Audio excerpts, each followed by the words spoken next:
Hi viewers, this is me Ribaha Imran and you're watching my YouTube channel.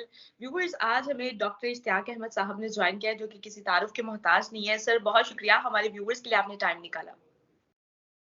Most welcome, बड़ी बड़ी मेहरबानी. जी बोले. Sir आज जो प्रोग्राम कंडक्ट करने का मकसद ये है कि आप इंडिया गए हुए हैं. सबसे पहले तो हमारे व्यूवर्स को पर्पस बता दें कि आपके इंडिया जाने का यानी कि विजिट करने का वहां पर क्या पर्पस था. उससे पहले पाकिस्तान का भी विजिट रहा, वो तो हमने कवर किया था कि आपका एक्सपीरियंस कैसा रहा. तो एक्सपीरियंस पे तो बाद में आएंगे, लेकिन उसके पहले पर्पस जान लेते हैं कि आप इंडिया किस पर्पस के लिए गए. देखे, यहाँ पे नासिक एक शहर है महाराष्ट्र में. हाँ जी.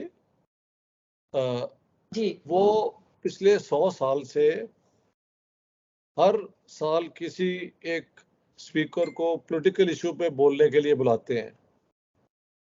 तो बाकी थीम्स पे भी बातें होती हैं, लेकिन उसमें एक जमाने में महात्मा गांधी यहाँ पे आए हैं, Jawaharlal Nehru has spoken there, Maulana Abul Kalam Azad बोल चुके हैं, सरदार पटेल जो हैं, और बड़े नाम जो उनके फ्रीडम स्ट्रगल के हैं.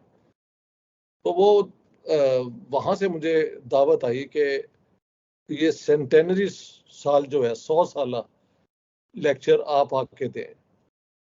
तो मैंने बहुत I thought it was a great honour. तो नासिक फिर मैं आया और 9 तारीख को वो मेरा लेक्चर है. उसका वीडियो यूट्यूब पे मिल जाता है. मैंने अपलोड नहीं किया, लेकिन वैसे it is available I think. तो वो उन्होंने रिकॉर्ड किया था. वहां पे टॉपिक था the tale of two brothers lost in affair. 2 भाई जो एक मेले में एक दूसरे से जुदा हो गए. और उसके बाद था India Pakistan socio political trajectories के ये किस तरीके से मुख्तलिफ डायरेक्शंस में ये आगे बढ़े हैं, and how should they deal with one another, और इनको एक दूसरे से कैसा ताल्लुक रखना चाहिए. तो तुम्हें भी पता है कि मैं अमन के पीस के इशू पे बहुत देर से बात कर रहा हूँ. तो इसलिए ये दावत उन्होंने मुझे दी. I think I am the only Pakistani origin person to be invited to this. और ये उनका बड़ा प्रेस्टिजियस प्लेटफॉर्म है जहां से वो हर साल किसी ना किसी को बुलाते रहे हैं. तो ये वजह थी. लेकिन जब ये खबर यहाँ पे आई तो यकीन मानो, मुझे जो मेरी दोपहर का है ना कि मैं 1-2 घंटा सो लूं, वो भी मुमकिन नहीं है. इतने लोग मिलने के लिए वो तैयार थे, घरों में खाने हुए. वो मैंने सब पिक्चर साथ साथ फेसबुक पे लगी हुई है. सो वहां पे सब पता लग जाएगा मेरी एक्टिविटीज का. तो फिर नासिक में कई लोगों से महफिल में गुफ्तगू हुई. मैंने पाकिस्तान इंडिया के रिलेशंस में जो मेरा मौक़िफ़ है कि अमन पीस से क्या फ़ायदा होगा दोनों मुल्कों को और ख़ास तौर पे पाकिस्तान को, वो समझाने की कोशिश की. फिर उन्होंने कहा कि हमारे यहाँ ये फीमेल्स जो है उनकी लिबरेशन, उनका करियर ये ज़्यादा है, आपके ये कम नज़र आता है. तो मैंने कहा वाकई हमारे यहाँ फंडामेंटलिज्म जो है उसने ख़ास तौर पे औरतों को रोक के रखा हुआ है. लेकिन कोशिश लोग कर रहे हैं कि वहाँ पे भी इस किस्म की आज़ादी जो दोनों मेल फीमेल्स के दरमियान होनी चाहिए एक सिविलाइज मुआशरे में, वो कायम हो जाए. तो इस किस्म की बातें फिर मैंने उनसे सवाल किए. वहाँ पे एक स्कूल था जहाँ पे मुझे इनवाइट किया गया, और उनका फलसफा स्कूल का ये है कि टीचर और जो स्टूडेंट हैं वो एक तरह की दोस्ती करके, और बच्चे जो हैं वो ना सिर्फ पढ़ना लिखना सीखें, बल्कि वो नेचर में जानवर जो होते हैं उनको भी लाया जाता है. उनको हाथ लगाओ, उनसे देखो ये सारा कुछ, और नेचर एग्रीकल्चर ये वो सारे उन्होंने वो किए हुए हैं. तो वहाँ पे पूरा एक आफ्टरनून मेरा गुजरा. वहाँ पे बातचीत भी हुई कि एजुकेशन कितनी इम्पोर्टेंट है. फिर यहाँ पे नासिक के मुसलमानों ने ईद मिलन पार्टी की हुई थी, वहां पे मुझे बुलाया हुआ था। तो वहां पे बहुत लोग आए थे और मैंने कहा भी दुनिया के अंदर कंपटीशन के बगैर गुजारा नहीं है। आप लोग अगर पढ़ाई लिखाई करेंगे तो आगे बढ़ सकेंगे, और ख़ास तौर पे अपनी लड़कियों को करियर बनाने में, एजुकेशन लेने में कोई रुकावट पैदा ना करें, वरना आप पीछे रह जाएंगे। तो वो भी उनको बात मुझे लगता है अच्छी लगी, क्योंकि वो सारे खुद प्रोफेसर थे, कॉलेजेस स्कूल चलाते थे, तो दे वर एजुकेटेड पीपल। वहाँ पे चंद लड़कियां भी आई हुई थी, उन्होंने एक ने गाना भी वहाँ पे गाया, वेलकमिंग। ये बड़ा अच्छा माहौल रहा। और भी मैं यहाँ के पॉलिटिकल जितने हैं लोग, उनसे बस मुलाकात कर रहे हैं दोस्ती के हवाले से। पब्लिक मीटिंग मेरी एक ही हुई है, और वो थी जो ये 9 मई को है। बाकी जो है ना इनफॉर्मल डिस्कशंस, वो दिन में 2-3 जगह बैठ के होती हैं। सो ये है मेरा इंडिया में आने का मकसद, कि जो मेरा अमन का एक मिशन है, peace between India and Pakistan. Pakistan में तो मैं ये कह के आ चुका हूँ, यही बातें हुई हैं वहाँ पे, कि इंडिया से दुश्मनी ख़त्म करो, इंडिया के साथ नॉर्मल रिलेशंस रखो, और कश्मीर के ऊपर भी इन लाइन ऑफ कंट्रोल को एक ऐसा बॉर्डर बनाओ जो कश्मीरियों के लिए भी आने जाने की आज़ादी कर दे, लेकिन एक हिस्सा कश्मीर इंडिया का हो, एक हमारा हो। तो उस पर भी बहस हुई कि भाई इसमें क्या, मैंने कहा वरना तो फिर जंग ही हो, या आप जंग करके पाकिस्तानी कश्मीर ले लें, या पाकिस्तान जंग करके आपसे कश्मीर छीन ले। लेकिन जंग अगर होगी तो न्यूक्लियर वेपन्स होंगे और इस पूरे इलाके की तबाही हो जाएगी। So I gave all those arguments.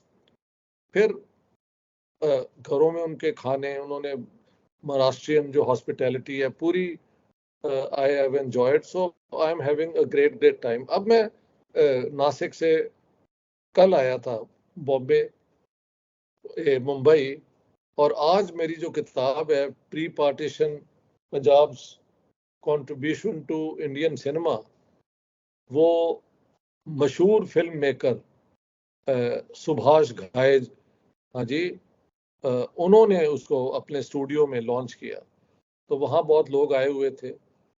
तो अब वहाँ से वापस मैं यहाँ ठहरा हुआ हूँ। प्रोफेसर असगर अली इंजीनियर, इस्लाम के बहुत बड़े स्कॉलर थे, उनके बेटे यहाँ पे सेंटर चलाते हैं, centre for the study of society and secularism. तो उनका मैं मेहमान हूँ, और कल मेरे एक और दोस्त हैं सुजीत भट्ट, उनके घर चला जाऊंगा। फिर उसके बाद राजन खन्ना है, जिन्होंने एक्चुअली ये सुभाष घाई साहब से कांटेक्ट किया, और उनके स्टूडियो में, बहुत बड़ा स्टूडियो है विस्लिंग वुड्स, वहाँ पे ये हमारा फंक्शन हुआ। तो उन्होंने कहा जी 15 की तारीख को आपने हमारे घर आना है, और वहीं शाम को रहूँगा। 16 को फिर वापस I am going to Nashik, वहाँ कुछ देर रह के फिर पुणे जाना है। वो एक और बड़ा शहर है महाराष्ट्र का, वहाँ 1-2 प्रोग्राम ऐसे लोगों को मिलने के हैं। And then I am going to Delhi, और दिल्ली में हफ्ता डेढ़ रह के इंडियन पंजाब में जाऊंगा। वहाँ पे हर शहर में मेरा पहले इंतज़ार हो रहा है, हर जगह जानते हैं लोग। मेरी किताब जो है पार्टीशन ऑफ पंजाब, उसका तर्जमा हो चुका है पंजाबी गुरुमुखी में, तो बहुत लोगों ने पढ़ी है। अभी एक फ़ोन आया था कि सर आपका बहुत इंतज़ार हो रहा है, आपकी किताब की वजह से you are household name. तो all this is now going to happen if all goes well. So that's the program. अच्छा सर, ये बताइएगा, वैसे तो बहुत ज़बरदस्त जिस तरह आपने मुझे बातें बताई हैं, बहुत ज़बरदस्त अभी तक तो एक्सपीरियंस चल रहा है, आगे आने वाला एक्सपीरियंस भी आपका बहुत अच्छा रहेगा। और सर मुझे ये बताइएगा, एक तो वहाँ पर ये कहा जाता था कि जो है वो बड़ा डरा सा है, आप भी उधर खुद लाइव उधर रह रहे हैं, तो आप क्या क्या जैसे क्या आपने ईद नहीं, मिलन पार्टी भी सेलिब्रेट के बाद काफी लोग यहाँ पे परसेप्शन बनाते हैं कि वहां पर मुसलमान काफी डरे डरे माहौल में रहते हैं, आप क्या कहेंगे इस बारे में? नहीं देखे, मैंने खूब पूरे शहर में फिर के देखा है कि मतलब रिक्शा ड्राइवर जो है पता लग जाता है ये मुसलमान है, दाढ़ी रखी हुई है, दुकानें हैं, बिजनेसेस हैं। यहाँ पे एक डायलिसिस होता है, जब किडनी फेल हो जाते हैं ना तो खून बदलना पड़ता है सारी बॉडी का। तो 21 बेड का एक क्लिनिक है जो हमारी तरफ से गए हुए राम छड्डा जी जो हैं और उनके दोस्तों ने मिलकर वो बनाया है। ये अपने पास से खर्चा करते हैं और लोग डोनेशन देते हैं। तो उनमें फिर एक हाजी साहब भी आए हुए थे जो यहाँ के बड़े बारसूख आदमी हैं। उन्होंने कहा जी मैंने 14 हज किए हुए, तो वो भी वहाँ पे थे और बड़ी बिजनेस है उनकी ये है। तो आम जिंदगी में तो जो है वो हर जगह आपको नजर आ जाते हैं, रोड्स पे जाते हुए पता लग जाता है। कभी बुरके वाली तो औरतें एकदम यू कैन आइडेंटिफाई, वैसे भी पता लग जाता है कि ये शायद मुसलमान है क्योंकि उन्होंने हिजाब टाइप पहना होता है। तो नॉर्मल जिंदगी में तो ठीक है, और जब फिर पॉलिटिकल झगड़े कभी कभी हो जाते हैं तो वो एक और बात है, लेकिन हर रोज का ये मसला नहीं है और हर जगह पे नहीं होता। जहाँ पे होता है उसकी कोई सियासी वजह होती है। तो वह यहाँ पे बहुत लोग ये ऑर्गेनाइजेशंस में काम करते हैं, जिसे कहा जाता है कि सब लोगों को मिलके रहने की तालीम देते हैं उन्हें। सो आई वुडंट से कि मुसलमान इस तरह डर के रहते हैं कि वो अपने आप को छुपाते हैं। साफ पता लग जाता है दुकान मुसलमानों की है उनके ड्रेस से। अक्सर दाढ़ी अगर रखी होगी और मेहराब होगा तो देन यू नो कि ये मुसलमान है। तो मुझे कम से कम नासिक में कोई नजर नहीं आया। बॉम्बे में भी हर गली में आप देखेंगे कि मुसलमान भी रहते हैं, शायद अपने अपने इलाकों में रहते होंगे। काम करना, पढ़ना वो तो एक जगह पे करना पड़ता है। तो नॉर्मल जिंदगी में बस ठीक ही है, यानी कोई ऐसा मसला नहीं है। हाँ, जब झगड़े शुरू हो जाते हैं वो एक और बात है, कौन शुरू क्या करता है। So that's it. सर मैं ये समझ सकती हूँ, मेरे फादर के खुद के डायलिसिस हो रहे हैं और बड़ा तकलीफ दे अमल है। और जिस तरह आपने बताया कि उन्होंने यहाँ पर बनाया हुआ है सेंटर एक, और फ्री है। लोग डोनेशन। जी हाँ जी। जी, वो गरीब जो लोग हैं जो अफोर्ड नहीं कर सकते उनको वहाँ ही वो फ्री ट्रीटमेंट देते हैं। मैंने खुद जाके देखा है और उसकी पिक्चर भी मेरी फेसबुक पे मैंने लगाई है, वो क्लिनिक में जहाँ पे लोग लेटे हुए हैं। और so everything is on record. रास्ते में मैं जब आ रहा था नासिक से मुंबई, तो एक और पंजाबी ओरिजिन जंग मगियाना हमारी तरफ से गए हुए, उनकी फैमिली मतलब आई हुई थी पार्टीशन के वक्त। धीरज चोपड़ा, वो यहाँ पे एक बहुत बड़ी फार्मास्यूटिकल कंपनी अमेरिकन जो है, जो दवाइयाँ हर किस्म की बनाती है, उसके वो वाइस प्रेसिडेंट हैं।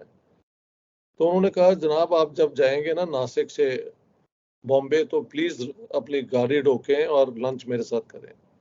तो फिर हमने वहाँ लंच किया।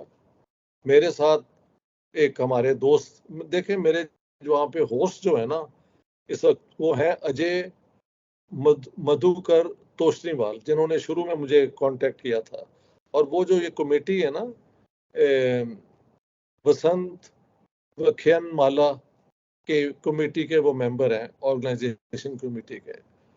और उनके फिर एक दोस्त हैं संजय संगले, वो मुझे कार में छोड़ने आए। तो हमने कोई 4-5 घंटे गपशप की। सो आई मेड न्यू फ्रेंड्स। मेरे लिए पर्सनली तो ये बहुत एक एजुकेटिव वो है जर्नी, दस फार वेरी गुड। ठीक है। सर मैं यहाँ पर आपसे एक और सवाल करूंगी कि वहाँ के लोग पाकिस्तान की जो करंट सर्कमस्टांसेस चल रहे हैं, आपकी डिबेट भी होती होगी, आप सुनते भी होंगे, तो आप क्या समझते हैं कि वहाँ के लोग पाकिस्तान के हालात को देखकर क्या अपनी पॉइंट ऑफ व्यू रख रहे हैं, क्या उनका जाती राय क्या है? नहीं, जाती राय तो यही है कि आपकी पॉलिटिकल स्टेबिलिटी क्यों नहीं होती जबकि हम इलेक्शन करवाते हैं और हुकूमत आती है। तो जो मैं एक्सप्लेनेशन पाकिस्तान में देता रहा हूँ वही मैंने उन्हें भी समझाई है कि ऐसे है। तो जाहिर है पाकिस्तान में जो ये पॉलिटिकल हो रहा है तमाशा, वो दुनिया तो देख रही है ना, तो उस पर बात तो होगी। तो लोग पीपल आर क्यूरियस, यानी दे वांट टू नो कि भी what's going on in Pakistan. तो मैं फिर जिस तरह मेरा तरीका एक्सप्लेन करने का, एनालिसिस करके समझाने का, वो सो आई डू दैट। तो बड़ा अच्छा है। इंडिया पे भी जो हालात हैं उस पर भी मैं बात उनसे करता हूँ, तो उनसे इस सोसाइटी की जो मसाइल हैं वो भी समझ आते हैं। तो ऐसे है। अच्छा सर, वहाँ इंडिया के ट्रिप को और पाकिस्तान के ट्रिप को अगर इसमें क्या डिफरेंस फील कर रहे हैं, वहाँ के एक्सपीरियंसेस को और पाकिस्तान के एक्सपीरियंसेस को? क्या डिफरेंट एनवायरनमेंट वाइज, लोगों की रहन सहन के तरीके, क्या डिफरेंस फील कर रहे हैं? देखिए, इंडिया में बहुत तरक्की है हो रही है, इसमें कोई शक नहीं। उनकी इतनी फैली हुई इंडस्ट्रीज हैं, जहां जाएं पता लगता है कि इंडस्ट्रियल ग्रोथ उनकी बहुत है। फिर उनकी इकोनॉमी तो बहुत ग्रो कर रही है, इसको fastest growing economy in the world. तो उनकी मिडिल क्लास बहुत बड़ी हो चुकी है। महल 200 million people are in the middle class. उनका स्टैंडर्ड ऑफ लिविंग जो मिडिल क्लास और ये है वो बहुत ऊंचा है। और जो बिलो द पॉवर्टी लाइन जो लोग रहते हैं उनको अनाज भी शायद फ्री मिलता है, तो इस किस्म की मदद भी होती है। तो इंडिया इस एतबार से आगे की तरफ तरक्की कर रहा है, ठीक है। जबकि पाकिस्तान तो भी बोथ नो कि वहाँ पे ये एक पॉलिटिकल क्राइसिस है जो ख़त्म ही नहीं हो रहा। और लोगों का रहना सहना जो है वो शलवार कमीज जो है वो लड़कियां जो हैं पहनती हैं, या साड़ी बहुत पहनी जाती है यहाँ पे। हाँ जी, ये एक फर्क नजर आ जाता है। रोड्स पे आपको लड़कियां औरतें आम नजर आएंगी, बिल्कुल आज़ादी से फ्री मूव करती हुई, जो कि पाकिस्तान में नहीं होता। सो एक उस एतबार से, और यहाँ के लोग बहुत एजुकेशन में हमसे बहुत आगे हैं, ठीक है। ये ऐसे है। सर, आप क्या समझते हैं, आपने इंडिया में भी हैं, जो इंडिया के सर्कमस्टांसेस भी आप देख रहे होंगे, पाकिस्तान के जो सर्कमस्टांसेस तो आप देख के गए हैं, आपको क्या लगता है दोनों कंट्रीज में ट्रेड बहाल हो सकेगी आने वाले टाइम में? मेरे ख्याल से ये जितनी जल्दी हो जाए उतना ही इसमें फायदा है पाकिस्तान का और इंडिया का भी। तो ये अगर ट्रेड रिज्यूम नहीं कर रहे तो ये लोगों का, पाकिस्तान में तो वो भूखा मार के लोगों को कर रहे हैं ना। 150 रुपए किलो कहते हैं प्याज है, पता नहीं लेटेस्ट क्या रेट है, कितने, do you know how much is this kilo, कितना प्याज किलो कितने का है पाकिस्तान में? 200 से ज्यादा है पर केजी। तो यहाँ महल 30-25 रुपए या इसके इर्द गिर्द है। तो यहाँ पे इसीलिए गुर्बत तो है, लेकिन वो महल गुर्बत के साथ उसके लिए फाइट भी यहाँ पे चल रही है, और ये कामयाबी से आगे बढ़ रहे हैं। मसाइल तो होंगे इतने बड़े मुल्क में, और जहाँ पे ये मिली जुली सोसाइटी है, इस किस्म का ही है। तो सर, बिलावल भुट्टो ने एससीओ समिट में शिरकत की थी, आपको लगता है कि उनके शिरकत करने के बाद उनकी सोच में कोई फर्क आया हो, या फिर इंडिया की जानिब से कोई पॉजिटिव रिस्पांस आया हो? क्या कहेंगे, या कश्मीर का नहीं कोई हल निकलता हुआ नजर? नहीं, उन्होंने तो, क्योंकि वो मेंबर है ना पाकिस्तान उसके शंघाई कोऑपरेशन ऑर्गेनाइजेशन के, तो वो उस तरीके से बिलावल भुट्टो केम, और एक इंटरव्यू भी किया गया, लेकिन कोई ज्यादा उन्होंने बिलावल भुट्टो पे, क्योंकि उन्होंने प्राइम मिनिस्टर मोदी के खिलाफ जो बयान दिया था वो after all it was too insulting ना। तो उन्होंने जो होता है डिप्लोमेटिक प्रोसीजर उसके मुताबिक उनको ट्रीट किया, एंड दैट्स ऑल। बाकी उनके जाने से पाकिस्तान इंडिया के रिलेशंस क्या दरवाजा खुल रहा है? I don't think so, not through Bilawal Bhutto, क्योंकि बिलावल भुट्टो ने बहुत एक रैश जुबान इस्तेमाल की है ना, तो वो एक एम्बेसडर ऑफ पीस नहीं हो सकते with this sort of statement. ठीक है, बिल्कुल सर, आपने ये बात बिल्कुल ठीक की है कि अपनी वो स्टेटमेंट जिस तरह उन्होंने प्रीवियस टाइम में इंडिया के प्राइम मिनिस्टर के लिए स्टेटमेंट इस्तेमाल की थी, उस तरह तो वो पीस के लिए तो खैर वो नहीं हो सकते। तो आप क्या समझते हैं कि जिस तरह के हालात और सर्कमस्टांसेस चल रहे हैं, क्या आने वाले टाइम में दोनों कंट्रीज के दरमियान कश्मीर इशू सॉल्व हो पाएगा? आपके नजदीक क्या आप समझते हैं? मेरे समझने से क्या फर्क पड़ता है, क्योंकि मेरे ख्याल से जब तक क्या इंडिया पाकिस्तान के नॉर्मल रिलेशंस कर दो, और कश्मीर का जो मैंने हल बताया है वही प्रैक्टिकल है और वर्केबल है, उस पर मूवमेंट करें आप आगे। बल्कि हो भी चुकी थी, मनमोहन सिंह जब थे प्राइम मिनिस्टर और जनरल मुशर्रफ, तो उधर कदम उठ भी गया था, लेकिन फिर नहीं हो सका वो पूरा। और अब ये हालात हैं कि ये यानी इस वक्त इंडिया पाकिस्तान गवर्नमेंट के तो रिलेशंस अच्छे नहीं ना है, जब से वो पुलवामा का इंसिडेंट हुआ है। तो उसको नॉर्मलाइज जब जितना भी जल्दी कर दिया जाए वो बेहतर है। ठीक है सर, पाकिस्तान में इमरान खान साहब को जो अरेस्ट किया गया, उसके बाद जिस तरीके से किया गया, जिस तरह उनको लेके जाया गया, उसके बाद जो मुल्क के हालात थे, लोगों ने प्रोटेस्ट किए हुए थे, जो रोड्स थी ब्लॉक कर दी गई थी, प्रोटेस्ट कर रहे थे, आग लगा रहे थे, चीजों को दरहम बरहम कर रहे थे, चीजें मतलब हालात खराब हो रहे थे। उसके बाद जो है इमरान खान साहब को जो है वो रिलीज कर लिया गया। आप क्या समझते हैं इस पूरे सर्कमस्टांसेस को, पाकिस्तान की सियासत को, पाकिस्तान की सियासी हिस्ट्री को आप कैसे देख? बस ये एक टेस्ट था ना कि स्टेट कितना एक्शन ले सकती है। तो फिलहाल तो लगता है कि इमरान खान और उनके फॉलोअर्स जो हैं उनके पास पॉलिटिकल इनिशिएटिव है, लेकिन पाकिस्तान का कल नया रुख क्या वहां पे सियासत का होगा, मैं क्या कह सकता हूँ। जब जितना जल्दी ये नॉर्मलाइज कर लें पाकिस्तान के इंटरनल मैटर्स को, उतना ही अच्छा है। ये आज अरेस्ट कर लिया है, कल छोड़ दिया है, इस पे कमेंट करना is a waste of time.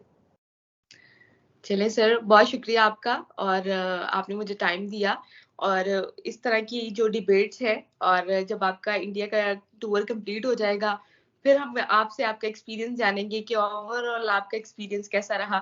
बाकी अभी तक जिस तरह आपने मुझे बताया, मैं खुद बहुत ज्यादा एक्साइटेड हो रही हूँ कि काश मैं भी उधर होती और मैं भी वो सारी जो तकरीबात है मैं इंजॉय कर सकती।